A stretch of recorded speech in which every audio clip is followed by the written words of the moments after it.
Army and Police Terrorism Unit, supported by the American Federal Bureau of Investigations, or the FBI, and the public expected a report which is yet to be published.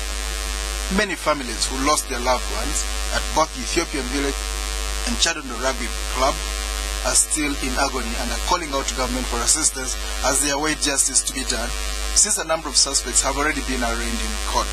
Today, in Parliament, the topic was, together with the commemoration service, was the need for more security measures, with many people indicating that the security and the Ugandan public has generally relaxed since. So tonight, we revisit the events of July 11th, 2010, as we ask the question, what lessons have we learned in order to avert another tragedy? Our guests tonight, Assistant Superintendent of Police David Wasswa, Acting Commissioner Electronic Countermeasures in the Directorate of Police Counter Terrorism. You're most welcome, Mr. Wasswa. Thank you, and good evening, listeners. We expect to be joined by Hon Hussein Kyanjo, Shadow Minister of Internal Affairs and Human Rights, also Member of Parliament for Makindye West. Mr. Wasswa, today marks 1 year since the bombings in Kampala. Take us back to that day in your own life. What were you doing and what happened after you heard about the bombings? I once again greet you, listeners. I thank you, Edmond, for hosting me tonight. I want to join you in consoling Ugandans over that tragedy which happened a year ago. Today, as Edmond has said, marks 1 year. And of course, a lot has happened between that year and now. Prosecution is on for the suspects.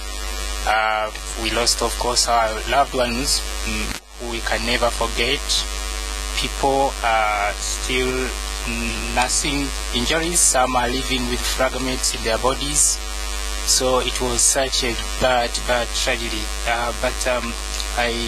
As everyone has put it, on that fateful day, it so happened it was Sunday, but for us in the police, we work 7 days a week. I was in office, coordinating because we had to there are several functions.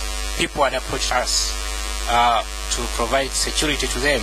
In counter-terrorism, we have a department which offers access control, the technical services department, director under which I fall, and we sent out teams to help in controlling access to different venues. But unfortunately for the places that were affected, we had no teams there. So at the very time of the blasts, personally I was home, and I got a call. I had a blast, fine. I got a call immediately, like 2 minutes later, from a colleague, a civilian colleague, asking me what had gone wrong. Then afterwards, a workmate also called me and told me actually it is said that it's a bomb that has gone at Chadon, at Rugogo. So I had to rush to office because my department handles all equipment that we use in our activities. I had to go to coordinate activities, to respond to these incidents. So that was it, and it was terrible. Of course, people kept on calling. We sent teams out. Later on, as I was driving to the office, I learned that actually also in Kabalagala was a bomb. Someone just said Kabalagala. So, of course, there was that kind of panic. I expected more calls that even here, even there, because shortly before that we had gotten threats from the Al-Shabaab. Actually, like 2 weeks before that, I was here on the other station, Akabuzi, with the Sajami Village. Though people didn't seem to, to understand. People could ask questions like, how does the bomb look like? Is this true that there are terrorists here? That kind of thing. So this was a great happen at all. It was bad, but because of the threats we had been engaging, when I learned that 2 bombs had gone off in a very short time, of course there was that kind of scare. But we had to settle down and we responded. All right. We've just been joined by our second guest, Hon Hussein Kyanjo, Shadow Minister for Internal Affairs and Human Rights, also Member of Parliament for Makindye West. You're most welcome, Hon Kyanjo. Thank you, and hello, listeners. Can you take us back to exactly 1 year ago, July 11, 2010? What were you doing and what happened as you received the news?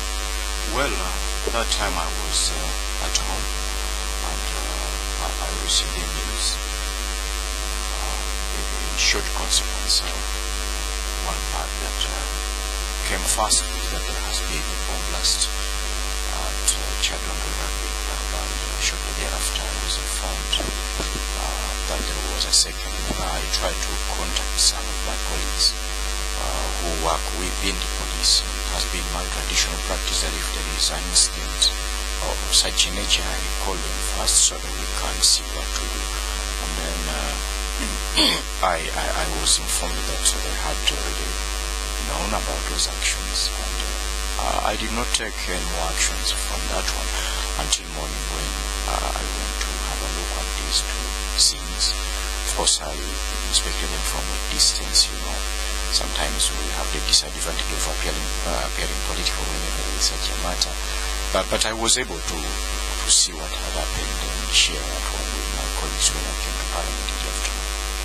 Honorable Kyanjo, do you think these attacks could have been avoided since the Al-Shabaab, who later claimed responsibility, had issued a prior warning? Well, it is yes and no. You know, part of the problem with terrorism is the problem of threats, because threats are an extra cost to the state, and they are difficult to handle. If you ignore a threat, you may save the money, but you may not save lives. But if you indulge into every threat, you may spend in an extra form that may not be verifiable in the end, or at the end of the story. So it is yes that you could have paid more attention other than paying attention to many other areas which were unnecessary, because I continue to think that government places a lot of emphasis to political opponents than to terrorists, and know in a way that you may not have avoided it because it was not quite known for a fact that it will either or not happen. Let's get one point from your statement very clear. You're saying that government or anyone cannot respond to every threat because you could be taken on a wild goose chase. Yes. Terrorists, if someone wants to attack you, for instance, to invade your home and you have 3 homes, he'll say, I'm going to attack it Makindye, yes, when he's actually going to Zambia. So as you focus your attention on the other home, he goes to another place. So you could be sent on a wild goose chase. Yeah, part of the problem that was suffered by the British government from Northern Ireland was actually threats, rather than the actual happenings. So it is a matter of continued cooperation between the police and generally members of the public. And I think there should be a new practice in this country where government stops at some stage and works quite officially and formally with the opposition. It doesn't happen so much in this country. We have seen some flash, may call them flash meetings with members of the opposition by some elements in government, which you may not really call official.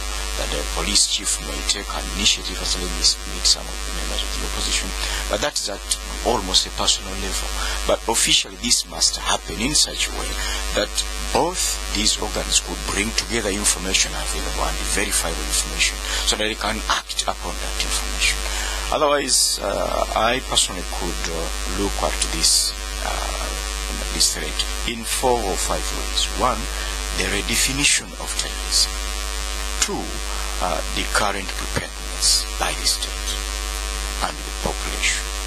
3, the preventive measures that have been put across. And 4, the mechanisms of compensation that have been taken by the state. And lastly, the legal process. How far have we gone with the legal process? Of course, I'll take you back to those 5 points later. I don't want to go into those details. But of course, you raise another issue that's interesting. We can't go into details right now. Possibility of the opposition working with government to talk about something like the cabinet calling the opposition. You should be the minister. You're sitting on the other side. You're on the other side across from the Minister of Internal Affairs, and you're sitting like cabinet mates. Maybe once a month or something like that. There is absolutely nothing harmful in that. Maybe we'll explore that on another occasion. It's an interesting proposal. Mr. Wasswa, let's talk about the threats. We had that threats. Could we have avoided these attacks? True.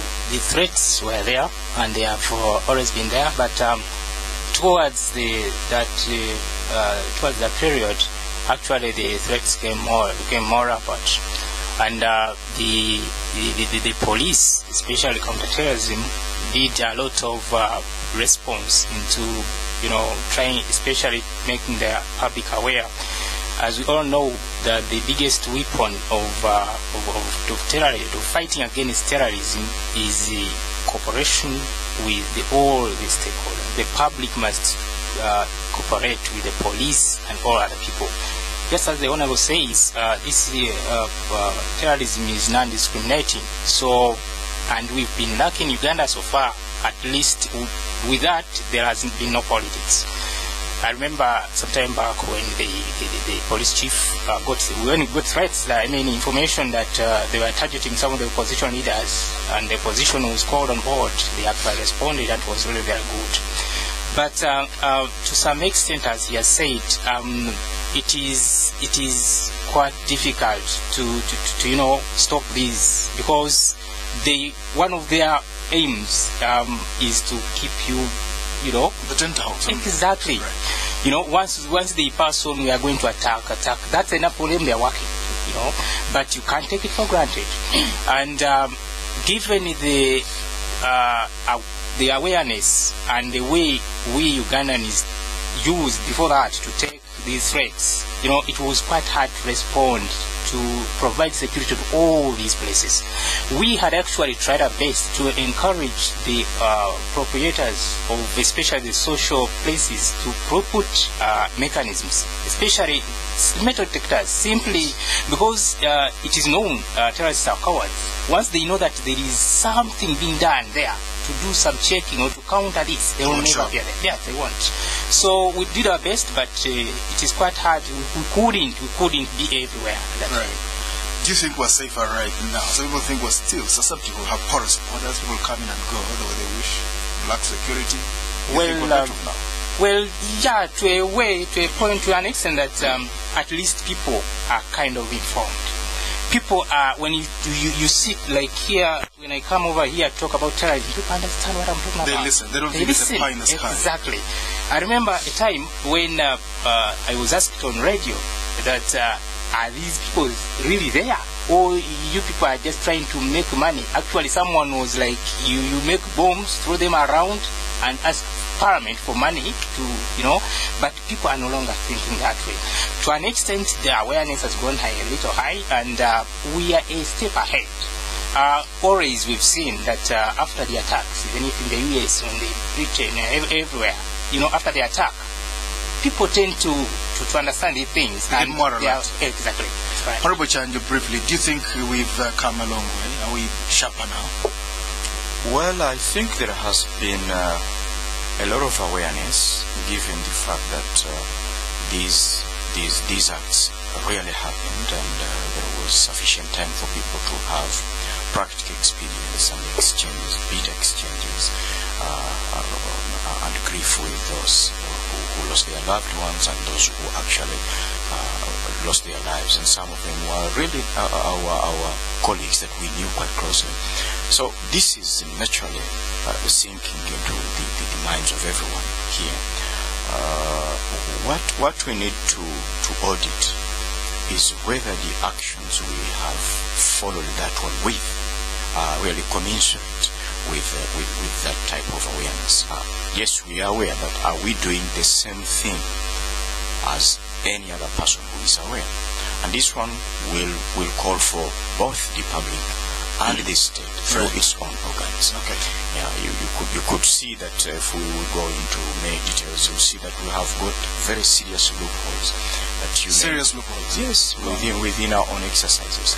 That right now you may find lots of checkings at parliamentary building and some attempted checking at Nago Hospital and at shopping malls. Obviously, you cannot be rigorous at every shopping mall, at every hospital, at every public building.